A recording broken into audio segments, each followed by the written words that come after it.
అందరికీ నమస్కారం అండి. ఈరోజు మన టాపిక్ వచ్చేసి సిబిల్ అంటే ఏంటి? ధన్యవాదాలు. దానివల్ల ఉపయోగాలేంటి? అనేది మన ముందు అవినాష్ గారు ఉన్నారు. ఈరోజు దాని గురించి చెప్పబోతున్నారు. కొంచెం ఒకసారి క్లియర్‌గా అవినాష్ గారు నమస్తే అండి. నమస్తే అండి. సిబిల్ గురించి మీకున్న అవగాహన ఏంటి? దాని మీద మీరేం చెప్పగలుగుతారో ఒకసారి తెలియజేయగలరా? సిబిల్ అనేది credit information bureau India limited అంటారండి. సిబిల్ యొక్క మీనింగ్ అది. ఓకే. అంటే మీరు తీసుకున్నటువంటి అప్పులకు సంబంధించి దాన్ని ఒక డేటాబేస్‌ని మెయింటైన్ చేస్తారండి. ఇది సెంట్రలైజ్డ్ డేటాబేస్ సిబిల్ అనేది.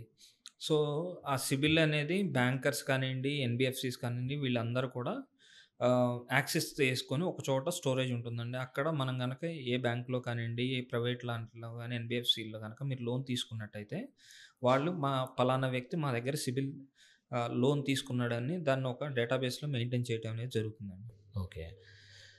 ఇప్పుడు చాలామందికి ఒక క్వెషన్ మార్క్ అండి. మనకి సిబిల్ లేదు గదా! లోన్ ఎలా తీసుకోవాలి? సిబిల్ మనకి అంటే ఆల్మోస్ట్ ఆల్ లోన్స్ తీసుకొని మనం రీపేమెంట్ కరెక్ట్‌గా చేయలేదు.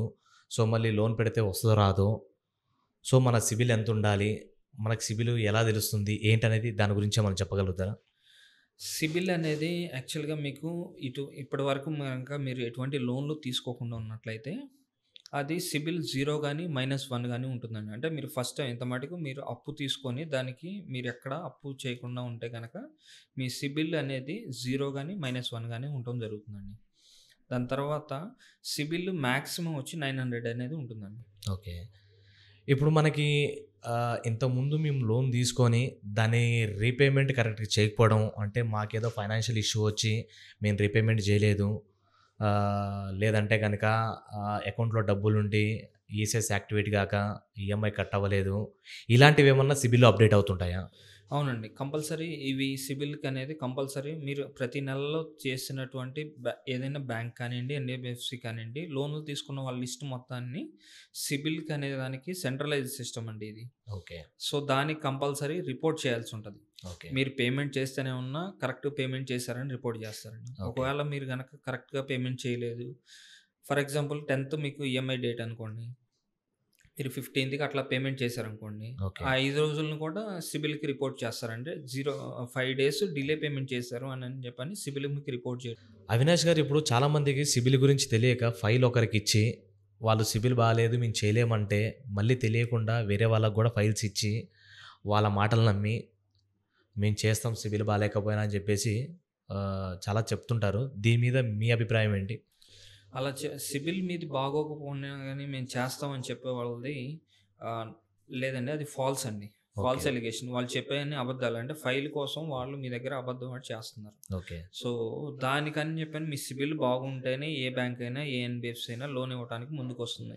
ఓకే. మీరు తీసుకున్న అమౌంట్ ఏదైతే ఉందో, దాన్ని ఈఎంఐలు కరెక్ట్‌గా పేమెంట్ చేస్తుంటేనే మీకు సిబిల్ స్కోర్ పెరుగుతుంది. At the same time me score అనేది కూడా ఇంక్రీజ్ అవుతుందండి. ఇప్పుడు నా సిబిల్ వచ్చేసి కంప్లీట్‌గా నేను రీపేమెంట్ చేయట్లేదు. నా సిబిల్ అంతా ఎళ్ళిపోయింది. దీన్ని పెంచుకోవడానికి మనకి ఎలాంటి చర్యలు తీసుకోవాలి? నాకెక్కడ లోన్ పెట్టినా గూడా రావట్లేదు. సిబిల్ ఎవరిని అడిగినా గూడా మీ సిబిల్ స్కోర్ అనేది పడిపోయింది. మీకు ఎక్కడైనా లోన్ మీరు ఎక్కడైనా లోన్ తీసుకొని ప్రాపర్‌గా కడితేనే వస్తదంటున్నారు గానీ, లోన్ ఇచ్చేవారు ఎవరు? మరి దీనికి ప్రాపర్ జస్టిఫికేషన్ ఏంటి? సిబిల్ పెంచుకోవడానికి? దీనికేంటంటే అండి సిబిల్ మీది ఎక్కడ ప్రాబ్లమ్ అయింది? అది మీరు క్రెడిట్ కార్డా? లేదంటే పర్సనల్ లోన్ తీసుకొని ప్రాబ్లమ్ అయింది.